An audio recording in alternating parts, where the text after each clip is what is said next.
निराकार छत है। भगवान क्यों आते हैं?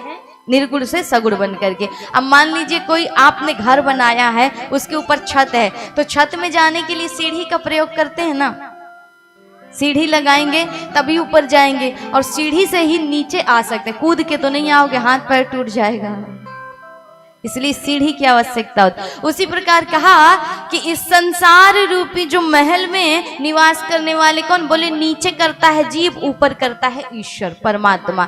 अब मान लीजिए ईश्वर तक जाना है तो हमें क्या करना पड़ेगा? भगवान कहते हैं मैं छत पे बैठा हूं, तुम आ जाओ। किसके द्वारा आओ? बोले नाम और रूप की सीढ़ी लगी है, नाम रूप की सीढ़ी को जब तुम पार कर जाओगे, उससे ऊपर उठ जाओगे, तब तुम मुझ तक पहुंचोगे। लेकिन जीव बड़ा छोटा है महाराज, कलयुग में बड़ी छोटी बुद्धि और बड़ा छोटा ही इसका मन है, विचार है। इसलिए जीव कहता है कि प्रभु मैं तो नाम रूप से ऊपर नहीं उठ सकता, अर्थात मैं तो वहां तक नहीं आ सकता। तो भगवान कहते हैं अब फिर कैसे मिलन हो? आना तो तुम्हें ही पड़ेगा ना ऊपर चढ़ के। नाम रूप से ऊपर उठ जाओ, साधना भजन में इतना मगन कि नाम रूप भी मिथ्या हो जाए और सगुण को निर्गुण बना करके उस ब्रह्म तक पहुंचने के लिए इस सीढ़ी पर चढ़ जाओ। जीव कहता है मैं ऊपर नहीं आ सकता, ईश्वर कहते हैं कि तुम्हें ही ऊपर आना पड़ेगा।